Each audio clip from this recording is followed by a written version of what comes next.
This is Charles Thompson with Pro Debt Solutions. I want to revisit a presentation that we did a few months ago pertaining to debt collectors. What we're going to talk about is debt collectors and how they owe you and why they pay. And we're going to share some strategies on how you can turn the tables on the debt collectors.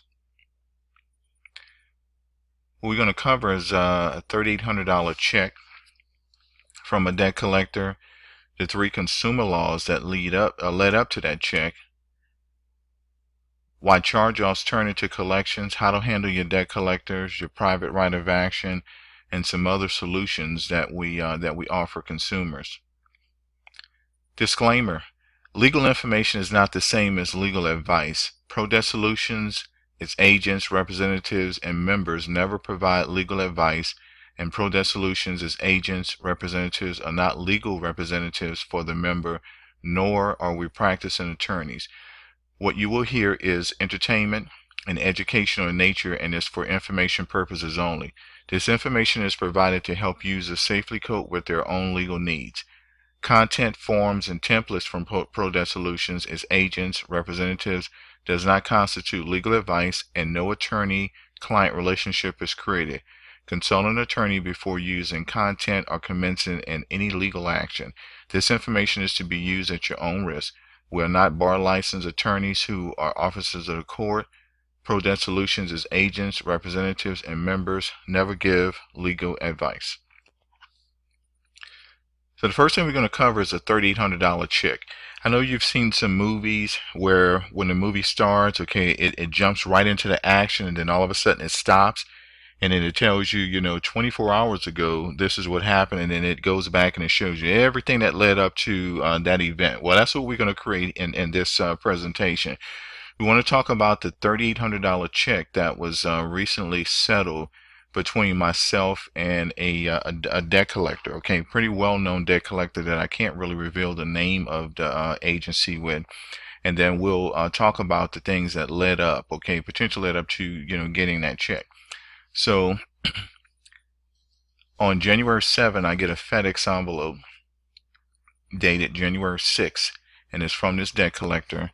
And the most important part of this, it says, in an effort to resolve this matter immediately, okay, we can offer you $2,800 to settle this case today. Well, what I did was I responded and I told them, I said I would take $4,800, and of course they came back the very next day, which you can see at the top of this email, Friday, January 8, 2016, and they said, I have the authority to meet you in the middle at $3,800 with payment within 10 days of execution of the settlement agreement. Please advise. So what I did was I went ahead and I accepted the $3,800. And so now there's a $3,800 check that's en route, okay, to me. Now, there's 3 consumer laws. First is the Telephone Consumer Protection Act, the Fair Debt Collection Practices Act, and then the Fair Credit Reporting Act.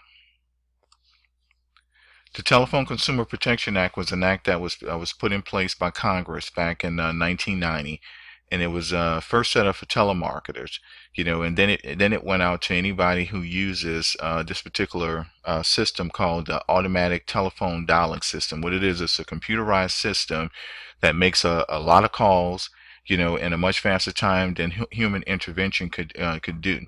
So you've probably seen examples of these calls. There's an artificial voice when you answer the phone. It's computerized. Hi, this is, can I speak with so-and-so, so-and-so? And, if you're that person, press 1. If not, press 9 or simply hang up. That's one version of it or one mode of it. Now, the next one may be when you pick up the phone and you're saying hello, hello, hello a couple of times, and all of a sudden there's a live voice that comes on. Okay, well, that's a different mode of this particular phone system. Well, anyway, it applies to your home phone as well as your cell phone. Now, in 2012, the FCC made a few revisions. Okay, and one of the main revisions in it is that they have to obtain prior express written consent from the consumer before auto dialing them. So what that means is that they've got to send you something in writing that says that, hey, I'm a debt collector. I need to give you a call about a particular matter.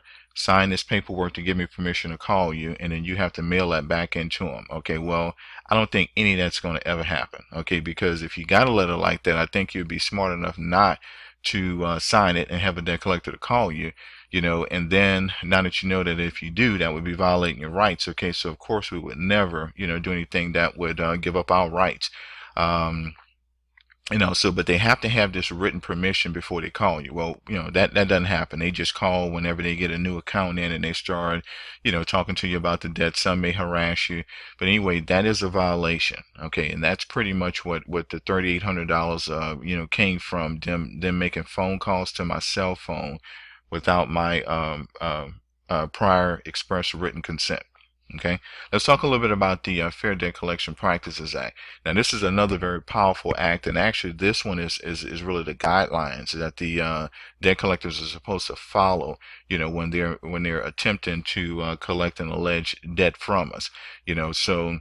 Part of what the statute stipulates is that to eliminate abusive practices in the collection of consumer debts, to promote fair debt collection, and to provide consumers with an avenue for disputing and obtaining validation of debt information in order to ensure the information's accuracy. So now, what that's saying is that they just can't come and say, well, hey, you owe us X amount of dollars, and then that consumer is compelled to pay it. You can question, why, how did this arrive, okay, and then but bottom line, you don't owe a debt collector anything. Okay, and we'll go into more detail about that in the presentation. So now let me show you some of the other things that the Fair Debt Collection Practices Act can help out on. Now, you're either going to get a phone call or you're going to get a letter from a debt collector. Okay, so if you get a letter, it starts out with the envelope. Okay, on the envelope, it can't say anything like in the upper left-hand corner here, like final notice, unpaid, overdue, collections. Can't say anything like that. If you look at the lower example, you see Alameda County District Attorney Bad Check Resolution Program. It can't say anything like that. It can't say, XYZ debt collection, XYZ collection agency. It can't say anything like that. Okay, when you look at that envelope, it has to leave you, the mailman, and anybody else who sees it guessing as to what that is. Okay, if it shows anything as blatant as this, then that's a violation. Here's another example. There's a postcard here, SCS. If they would have stuck with SCS, maybe that might not be so bad, but they broke it down. It says Specialized Collection Systems Incorporated.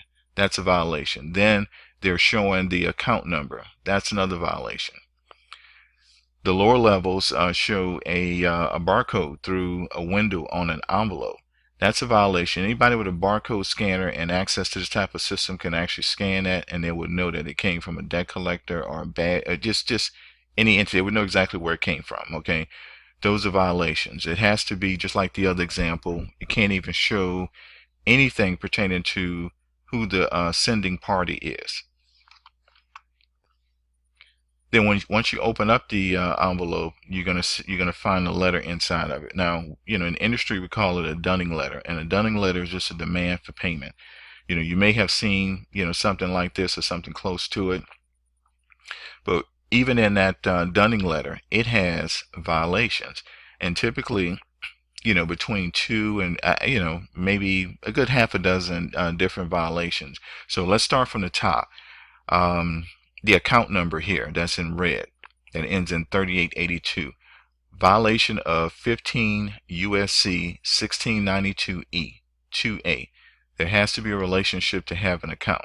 So in other words, they can't just assign some account number to it and then try to go out and collect on it. That's a violation. Same thing applies with the dollar amount. That's a false representation as well. Okay, as far as them saying the amount that you owe them. Another could be the date. Now, under 15 USC 1692 GA, written notice has to be sent within 5 days from first communication. Communication is when the account was first placed on your credit report or the first phone call that they made to you, because sometimes they'll call first before they report any activity. But it has to, you've got to get this letter within 5 days. Now, if you look at the bottom half of this letter, you'll see under 15 USC 1692 G3, it says do not have to be in writing to dispute. So you'll notice sometimes it'll say if you notify this office in writing within 30 days, it could be on the front of the letter, it could be on the back of the letter. You know, they made a revision a few years ago that says that they, you know, they're not really supposed to put that. I mean, you're not limited to just being able to put it in writing. You could actually call these guys up and say, hey, I dispute the debt, you know, but we prefer that you put it in writing because words do evaporate, you know, but for them to boldly put that in a letter, you know, that's a violation. And then you look at here, it says this is an attempt to collect a debt. Now, let's define debt. And if you go and you pull up 15 USC 1692, and then you look in section A, you know, from 1 through 6, there's going to be some definitions. Well, A5 says that debt means an obligation or alleged obligation of a consumer to pay money arising out of a transaction. So since, you know, they didn't loan you any money, I'm referring to the debt collector, you know, then there's no debt based upon this definition. And so one of the takeaways here is that I want you to remember that, you know, that there's no established business relationship between you and the debt collector. And so if there's no established business relationship, then there is no debt. Now, you know, another violation that they can possibly get, and you won't get any private right of action or any type of monetary, you know, benefit from it, but it's just, it's a great, you know, leverage to use against them. You know, we could, you know, consider it to be mail fraud.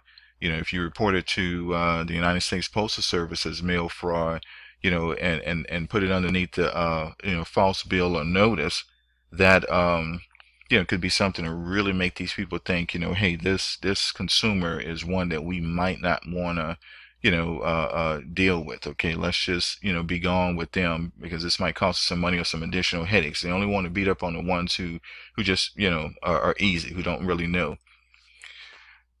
Fair Credit Reporting Act. Now, this was originally passed in 1970, and it, you know, by Congress, and it's the guidelines that creditors and consumers, sorry, creditors, yeah, creditors, consumers, as well as employers, and just, you know, anybody that's going to, you know, look at your credit report or report anything to your credit report, they have to follow these guidelines. And so, and what it regulates is the collection and dissemination and use of the consumer information. And so you'll notice that the three major credit reporting agencies are Equifax, Experian, TransUnion, and then we have one that's quietly kept called Innovis.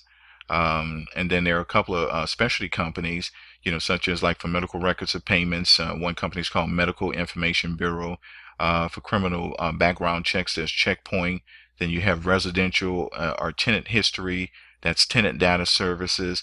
And then, you know, check writing, you may have dealt with check systems or telecheck or seen some of their stickers on the registers at Walmart or whatever stores that you go into. Now, your creditors and debt collectors have to, you know, follow by these guidelines as well. Your employers, sometimes employers will pull credit, you know, prior to hiring you, or, you know, maybe a job promotion or something like that, or clearance into maybe a different department. And then there are a couple of regulated companies like LexisNexis, Westlaw, ChoicePoint, and eFunds, which is owned by Check Systems. Now, LexisNexis is one of many companies that goes through the court systems, okay, and anything that's filed in the court, you know, be it your divorce or bankruptcy, child support, I mean, just anything that you do through the court, you know, is actually public record. And in other words, it's made available to any and everybody who seeks the information out.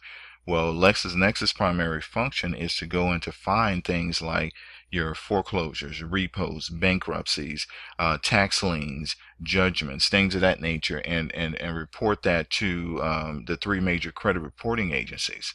You know, so it may not really be, you know, fair for them to do that, but hey, this is their function. Now let's take a look at some of the violations, okay, that occur from you know, from debt collectors. Okay, now when you look at your credit report, there's actually, if especially if you go and you pull your annual credit report, there's two sections for inquiries. There's hard inquiries, there's soft inquiries.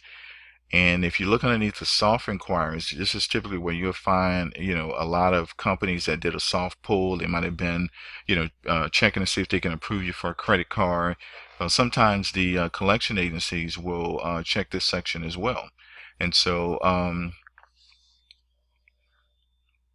we'll look at Stellar Recovery, Federal Bond Collection, and First National Collection Bureau. Well, these are three major debt collectors, and but they don't have any permissible purpose for pulling your credit. A permissible purpose to pull credit is when somebody's trying to approve you for a job or utilities, or they're trying to extend credit to you. So, I mean, I don't think that Stellar, Federal Bond, or First National Collection Bureau are trying to do any of those. So this would be classified as an impermissible credit pull, and it carries a violation of up to $1,500 for each time that they've pulled your credit. So so I mean, if you may want to go ahead and go and pull your annual credit report. It's free. I would not encourage you to pay any additional money to get the credit scores through annual credit, because those are not true FICO scores. They're just scores that their system made up. And if you want to get like FICO scores, I've got another system I can send you to for that. Okay, but if you want to get a detailed report to see if you may have any of these type of impermissible credit pulls on it, annual credit report would definitely be the way to go. And if you have any hiccups as far as being able to access your reports, just give me a call, and then maybe I can kind of walk you through and show you how to you'll be able to get all three of those. Now, the benefits of the law is that underneath the Telephone Consumer Protection Act, that you can get, potentially $500 per call. So, I mean, that could rack up pretty, pretty fast on you, because, these debt collectors are pretty aggressive. Sometimes they might call you, 3, 4, 5, 6 times a day, and if you're keeping track of that information, I mean, that's where it gets to be, lucrative for you. The dunning letters could potentially have violations, and those violations are $1,000 a pop, and that's underneath the Fair Debt Collection Practices Act. Also underneath the Fair Debt Collection Practices Act is that if they threaten you, with force to take you to court or arrest you or anything like that, that's a direct violation. If you can get any of that recorded, you've got them nailed. And also underneath the FDCPA it covers like the times that they're allowed to call you. So they're able to call you Monday through I should say Sunday through Saturday. So that's 7 days a week. From 8 a.m. to 9 p.m. and that's your time zone. So if you're in the Central Time Zone and they happen to call at 9:15, that's a violation. You can verbally tell them to stop calling you. I would probably only do this if they were calling me at work and I knew that I couldn't get any personal calls at work. But as far as like you telling them to stop calling your home phone, if you have a home phone, or your cell phone, I think that would be foolish, because if you go back up to the first one, $500 per call, knowing that I can get $500 per call, I would hope that they would call me 10, 15, 20 times a day. I mean, the more the merrier. So, I mean, I would not, tell them to stop calling. Next is that, you have a right to dispute part or all of the debt. And if you work with us, okay, we'll show you how that you can dispute any collection debt. Doesn't matter what the amount is, and there's a good possibility that that it'll go away without costing you anything. And then last but not least, and this is not just the bottom line, but just kind of recapping the permissible credit pulls. Okay, do they have a permissible purpose to pull your credit? And if it's a debt collector, they do not. And let's talk a little bit about the history of how collections arise. So when debts are not paid to original creditors, at some point in time, they write it off as a bad debt, which is called a charge-off. You might even see on some credit reports it may say write-off. At this point, the government gives the original creditor tax credits through bad debts and losses. Plus, most major companies are insured against their losses, therefore helping them recoup most or maybe all of your unpaid debt. Now, at this point, the obligation of the debt is satisfied. And this is where, it's kind of where a lot of people miss it or just don't, really know. But when the original creditor writes that off as a bad debt, that's where everything stops at. But now, to add insult to injury, they take and they turn around and they sell it to a debt collector, and probably for pennies on the dollar. Now, this just makes the situation even worse because now that collection agency just starts calling you. Now, we don't advocate you not paying any of your obligations, but if a debt is satisfied, why should you pay a debt collector? And then remember, debt collectors can never prove to you that you owe them the debt. Um, and so that's when you want to go ahead and exercise the Fair Debt Collection Practices Act. That's your right to dispute, all or part of the debt. And so you should not avoid a debt collector because they can take legal, force legal action against you. And I definitely want to cover that a little bit more. So how do you handle debt collectors? Well, when you get a call from a debt collector that's alleging that you owe them a debt, please do not own up to the debt. Keep in mind that they are recording the calls, and you have to watch what you say, because it will be used against you. Now, what we recommend is that you answer the phone, and I would only answer like a debt collector call like once, because what you want to do is you want to answer it, you want to find out who's calling you, you want to be conscious of the phone numbers, whether they're calling you from an unavailable or toll free or just a local number. They're kind of smart now. They call you from local numbers. And you want to notate all of this, the time, the date, everything, okay, numbers. And if you speak with somebody, I'd even write down who I spoke with, and you just tell them that you don't recall the debt. Now, of course you remember the debt, but you just, tell them, hey, look, I've got so much going on. I got to be brief. Um, I just don't recall this debt, but if you send me something in writing, I can do some research. And so that's where you're going to get that information back to me, and then we can actually start challenging the collection. And be sure to get that person's name, and by all means just try to avoid admit in any kind of way that you had an account with the original creditor. I mean, just tell them, say, hey, look, I mean, I got so much that's going on, I don't remember.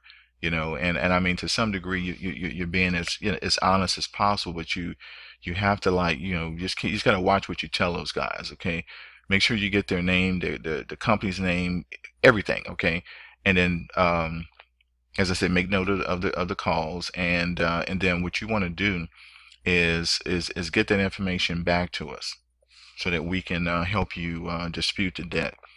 Now, as far as a private right of action, what that means is that any type of um, damages, okay, that you can recoup, from the debt collectors or even creditors' action. So now, underneath the TCPA, or the Telephone Consumer Protection Act, you're entitled to get somewhere between $500 and $1,500 per phone call. Underneath the Fair Debt Collection Practices Act, you can get anywhere from $1,000 to $1,500 per violation. And under Fair Credit Reporting Act, it's pretty much the same thing. And as far as underneath the Fair Credit Reporting Act, not only can you get impermissible credit pulls, but you can also get like reporting errors.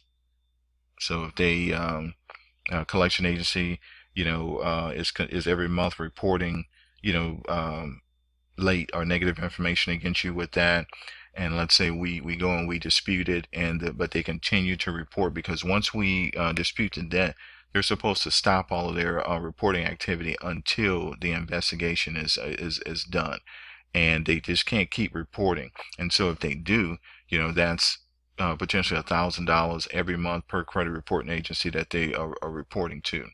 Now, the moral of the story is that, if you're dealing with a debt collector, they owe you money. Okay, that's the part that I need you to understand. Don't worry about, whether you owe them whatever, and, that they're calling you a lot. Just keep in mind, okay, that every time that they call you, every action that they take, that's more money that could potentially, be going toward your pocket. Some of the other solutions that we have is that we've got a credit correction program. We call it credit correction. Some may call it credit repair. Some may call it credit restoration. Where we go in and we challenge the negative information that's on your credit report. We also have a credit building program. We take a look at the credit report. We tell you exactly different accounts that you need to go and get set up. One of the probably the best accounts that we have, it's a jewelry account. We've got a relationship with this company. As long as you're not in an open Chapter 13, have unpaid child support or tax liens over $10,000, they'll give you the $5,000 account, and it's probably about a minimum of about $150 that you'd have to pay as far as an upfront cost with them to get that account established. And it's a great first line of credit to add as far as credit building. We also do like collections resolution. So in other words, if you've got a debt collector that's contacting you, and let's say that there's nothing else negative that's on your credit report, we can help you as far as disputing that item with the credit reporting agencies and as well as with the debt collector to get them to approve as far as the debt. Now, most times these debt collectors will remove themselves from the equation. They'll just go away and remove the item off the credit report, which is a good thing. Now, we also cover identity theft protection. We'll talk about that a little bit more in another one, but just keep in mind, okay, that if you want to protect yourself from identity theft, we definitely got a viable solution, for that. If you've got any judgments, tax liens, or IRS issues that need to be resolved, we can help you out, or simply if you're just being sued by a debt collector, and then we can help, put together like violations, for all three of the consumer laws. And last but not least, check systems. If you're unable to get a bank account or write checks, more than likely you've got something in check systems or telecheck, and you'll need some help disputing it. And those companies are just like the big three credit reporting agencies. They have to follow the Fair Credit Reporting Act. So we need to dispute and challenge that information just like you would items that's on your credit report. Now, if you're being sued by a debt collector, this can be quite scary. It can be confusing because you don't know, what you should do. And so, usually the first thing that comes to mind with most consumers is that they want to go and file a bankruptcy. Well, bankruptcy may not be, always be your option, because if you're a homeowner and you're, currently paying your mortgage on time, or if you got a car, you got credit cards, if you do a bankruptcy, you're going to probably end up get put into a Chapter 13, and you don't want to include a house into the 13. You don't want to, lose the car. You don't have to shut down your credit cards. So, a bankruptcy may not be the option if you're dealing with a collection.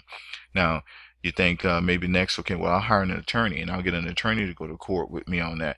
Well, that's another but you may want to be cautious about that, okay? Because if you don't get the right attorney, which you'll be going after a consumer attorney, but if you don't get the right consumer attorney, that attorney may tell you, well, hey, look, this is your debt. Let's go ahead. I'll offer them a settlement. Now, you might end up paying that attorney $750, to help you do a settlement on a debt, for a little less than what you actually owed, and that may not really be the option for you. Now, as far as like if you work with us, once again, we're not attorneys, but what we do is we've had a couple of cases that we've gone in and we've helped consumers out with their suits, and the opposing debt collector company and their attorneys decided that they wanted to go ahead and dismiss the case. So that saved our clients a lot of money. If you look on your credit report and you see where you have judgments, typically these are coming from collections. And as I said, these guys are very aggressive. So if you have any collections, deal with them. Do not disregard these guys, because they will they'll get you. I mean, if it depends on which debt collector you get placed with, some are more aggressive than the others. They will go ahead and file a lawsuit against you in court. And if they win, they're going to get a judgment. And then depending on if you live in a garnishable state, they can, it doesn't matter what the amount is. If you're in a garnishable state, they might, put a suit in for $300, because they know they'll get their money once they get the judge to sign off on that garnishment, and they find out where you work at. They'll just get, your payroll department to take the money out your check. So, you want to address a collection as soon as you get it. Now, outside of court, you stand probably about a 95% chance of actually winning against a debt collector. And I'll back that down. I said 90% chance of winning. But if you in court, it's 50-50, and that's with everything. It could be traffic ticket, it could be murder, it doesn't matter. When you're in court, it's 50-50. Either you're going to win or the opposing side is going to win. So it's best for you to deal with these issues outside of court.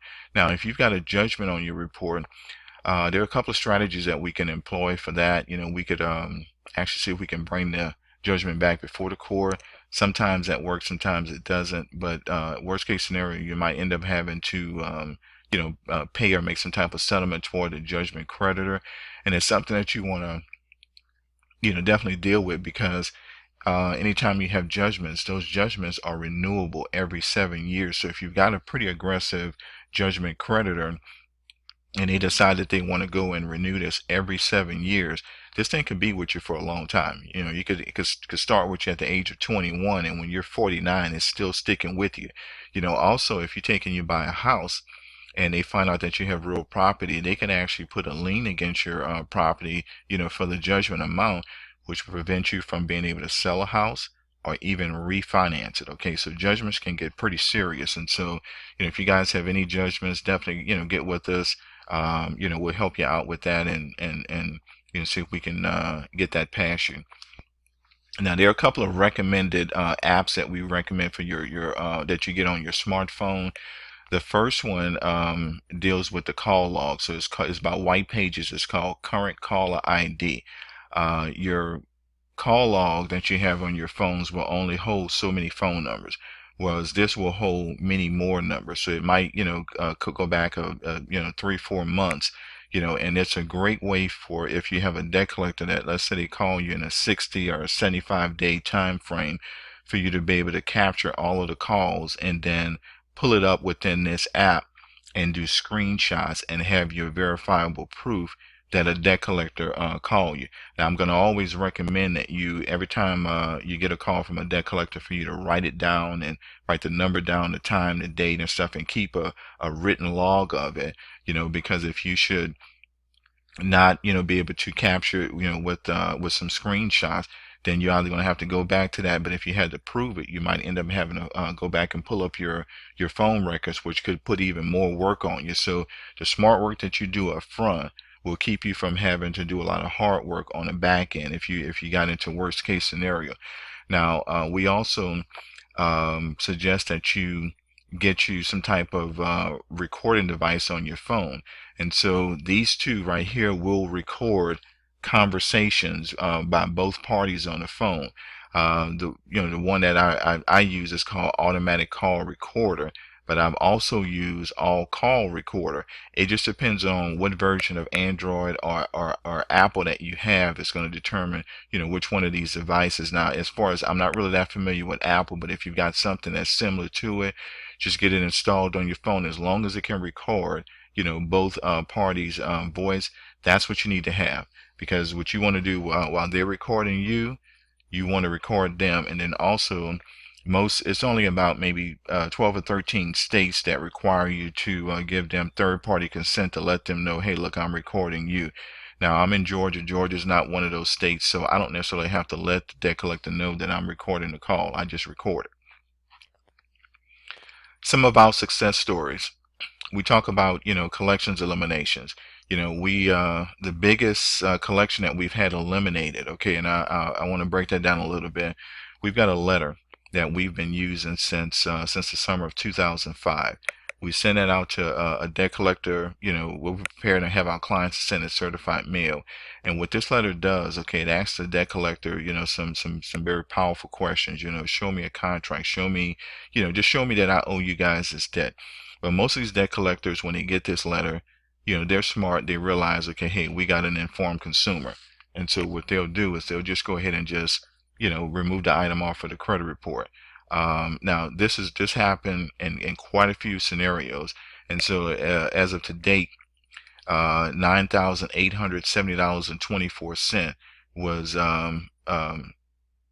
eliminated off of a client's credit report, and they sent the client a letter, which I do have documentation of, and this was back in March of 2007. Now, recently, back in November, one of my clients, had a $6,325, collection removed off of his credit report via the debt collector, and then we've had other amounts.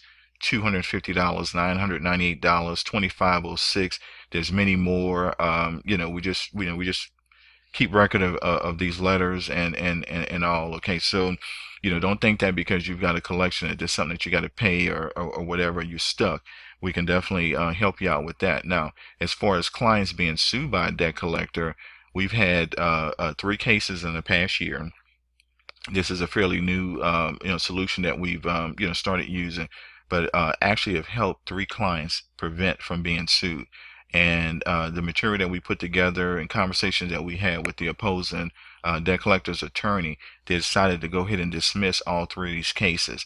So as you can see, one was for $2,088, the other one was for $1,302, and then one for almost $1,800. So now this kept a couple things from happening. Since these all were cases that were in Georgia, it kept the client, from being wages being garnished. It kept a judgment, which is another black eye, from being put on that person's credit report and further damaging it. So I mean that's a plus plus all the way around for that consumer.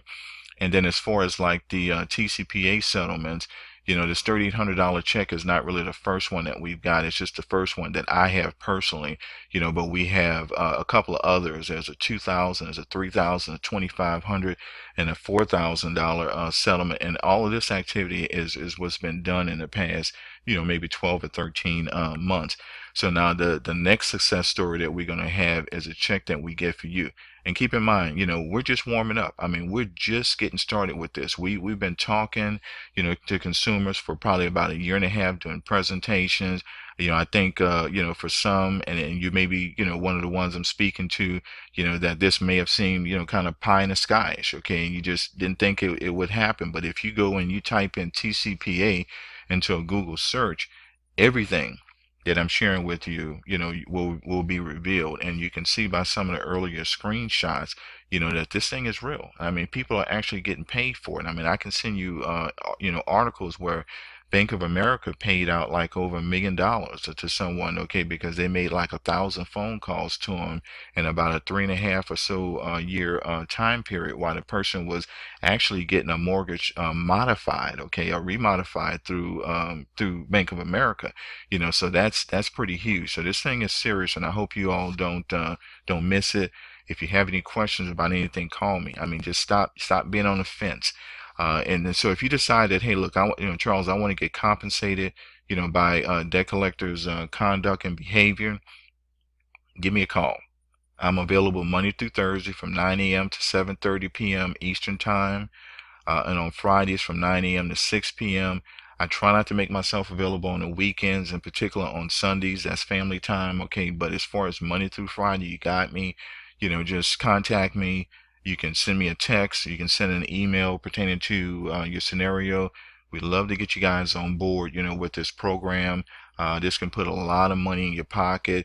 It's not, you know, uh, a long process. Probably in 60 to 90 days for most, they can see a check from these activities. For others, depending on what debt collector that you're dealing with, or maybe even a client themselves, it might take you a little bit longer, to get some resolve on this. We don't guarantee that you're going to get a check because there are just too many variables, okay? But if you're looking for guarantees on this or any service that we have, okay, we're probably, not the company for you to work with. We don't deal in guarantees, okay? Well, we do deal in results. So if this is something you say, hey, Charles, look, I want to give this a shot. I need to see what it can do for me. I need to improve my credit. I need to get some money from these debt collector calls. Then we're definitely the one that you need to be getting on board with. So, get in contact with us. And just keep in mind, debt collectors owe you. Turn the tables on them. I mean, far too long we've, dealt in their court. Now it's time to put the ball in our court and keep them in our court and make them deal with us the way that we want to deal with, we want them to deal with us, and not us to deal the way that they've been dealing. Okay. So we're going to go ahead and open this thing up for Q&A. And if you're watching the replay of this, or if you're watching this on YouTube, our contact information is there. Give us a call, send us messages, and we'll be happy to answer any question that you have.